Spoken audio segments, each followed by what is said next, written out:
Ya, assalamualaikum warahmatullahi wabarakatuh. Waalaikumsalam warahmatullahi wabarakatuh. Ya, jadi perkenalkan, saya atas nama Yusuf Sama dan di samping saya. Dan saya Wahyu Adi Setiawan. Oke guys, jadi di sini kami akan membahas tentang Annelida. Mungkin yang pertama akan dibahas tentang pengertiannya oleh Wahyu Adi Setiawan. Oke, baik. Untuk pengertian Annelida sendiri itu kalau dilihat dari bahasa Latinnya sendiri, Annelida itu berasal dari bahasa Latin annelus yang artinya cincin kecil. Jadi Annelida ini adalah kelompok cacing yang bentuknya itu kayak cincin kecil. Nah, kemudian dia itu bersegmen. Kenapa? Karena kan cacing itu bersegmen, makanya dikatakan seperti itu. Oke, dilihat dari pengertiannya sendiri, kalau berbicara tentang pengertian tadi, bisa mungkin dijelaskan bagaimana ciri-cirinya sebenarnya ini Annelida supaya kita lebih paham begitu. Ya, saya persilakan. Begini, ciri-ciri Annelida itu kan sudah tadi seperti cincin ya, atau gelang atau ruas-ruas. Nah, di sini dia itu bentuk tubuhnya simetri, bilateral, mempunyai dua bagian sisi yang sama.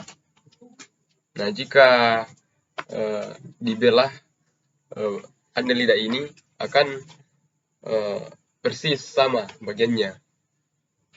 Begitu. Jadi kita sudah mengetahui ciri-cirinya dan pengertiannya. Nah, kita lanjut ke klasifikasinya seperti apa.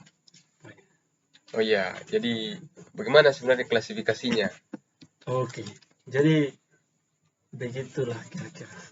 Oke, untuk klasifikasinya. Jadi klasifikasi Annelida ini dapat dibagi dalam 3 kelompok besar atau 3 kelas, yaitu Polychaeta, Oligochaeta, dan Hirudinae. Nah, untuk Polychaeta sendiri ini berasal dari kata poli, yang artinya banyak, dan seta yang artinya rambut. Sehingga Polychaeta merupakan hewan yang memiliki banyak rambut. Oke guys ya, jadi sudah jelas ada kelas Polychaeta yang memiliki banyak rambut seperti itu. Iya, seperti itu. Sebagian besar hidup di air laut dan aktif pada malam hari. Oh, jadi bukan hanya siang hari saja ya, dia juga bisa hidup. Iya. Maksudnya bisa aktif di malam hari. Bisa aktif. Oke, lanjut. Oke. Kemudian kelas yang kedua ada kelas Oligochaeta. Jadi hidupnya ini dia di tanah dan di air. Oke. Jadi selain di tanah dia juga hidup di air. Di air.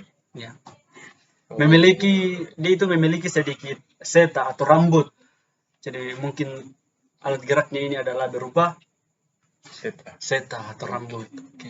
Kemudian tidak memiliki mata dan parapodia. Oh iya. Ya. Nah, kemudian lanjut ke ada kelas terakhir ya? Ya, ada. Oh, iya. Ini kelas terakhir itu nomor ketiga, yaitu Hirudinae, bersifat parasit. Oh, luar biasa. Bertubuh pipih, terdiri dari 33 segmen, tidak memiliki rambut atau seta seperti pada parapodia. Memiliki alat hisap pada bagian anterior dan posterior di ujung dan di belakang. Dia ini juga bisa hidup seperti parasit ya? Ya, dia itu hidupnya berparasit. Oke.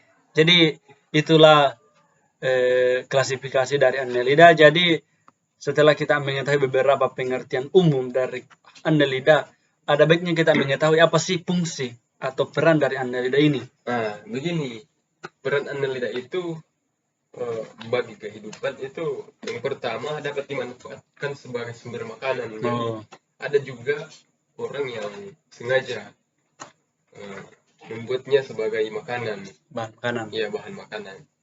Nah, yang kedua dapat digunakan sebagai pakan ternak dan ikan. Oh, seperti itu. Dia juga bisa dijadikan sebagai pakan ternak. Nah, yang ketiga juga dapat dijadikan sebagai pupuk. Nah, yang keempat dapat mengurangi pencemaran lingkungan. dia bisa mendaur ulang sampah sebagai tempat perkembangbiakan. Nah, ini contohnya cacing tanah. Luar biasa ya. Ya, ini cacing tanah ini sangat berperan sekali dalam Kehidupan. Ini bisa mengurangi pencemaran lingkungan. Hmm. Kemudian yang kelima digunakan sebagai bioindikator pencemaran tanah, sama seperti yang tadi. Ketika tanah itu tercemar, maka cacing tanah ini bisa mengurai seperti itu. Kemudian dapat digunakan sebagai media pengobatan tradisional. Nah, di kampung saya juga ini di Mamasa banyak dimanfaatkan. Nah, ini cacing tanah biasa diambil dari tanah langsung, kemudian dicuci sampai bersih, dikeluarkan kotoran-kotorannya, kemudian dimasak, lalu airnya ini diminum. Betul bagi sekali. Penderita-penderita, contohnya penyakit TBC dan apa lagi? Tipes. Iya, Ya. betul sekali. Ini adalah obat saya, dan biasanya kalau kan penyakitku itu sebenarnya tipes. Jadi kau juga penyakit tipes? Iya, jadi ceritanya ini misalnya kalau saya sakit, jadi obat yang sering saya ambil dan bahkan selalu saya ambil itu adalah cacing sendiri. Saya cuci, kemudian saya masukkan ke gelas, saya tuangkan sedikit air hangat, kemudian dikeluarkan yang jadi hanya air hangat yang iya. Maksudnya tidak dimasak. Tidak dimasak kalau saya. Kalau di kampung saya itu dia itu dimasak. Jadi ini air rebusannya itu yang diminum. Iya betul. Jadi kan tidak dimasak, airnya dulu dimasak maksudnya. Kemudian dituangkan ke gelas yang sudah terdapat di dalam cacing. Kemudian begitu kemudian diminum. Oke. Nah, kemudian kita lanjut. Nah, hirudina ini dapat digunakan untuk terapi. Dia juga bisa menyedot darah kotor. Nah, seperti contohnya mungkin lintah. Iya. Lintah ya. Kemudian yang terakhir dapat digunakan sebagai bahan dasar kosmetik. Oh, jadi ini juga bisa jadi bahan kosmetik. Iya. Sebagai bahan kecantikan. Oke guys, jadi mungkin demikianlah pembahasan kita kali ini. Mungkin masih banyak yang perlu kita bahas lagi, tapi mungkin waktu yang membatasi kita. Oke. Betul sekali. Jadi kami pamit. Saya atas nama Yusuf Sawab pamit.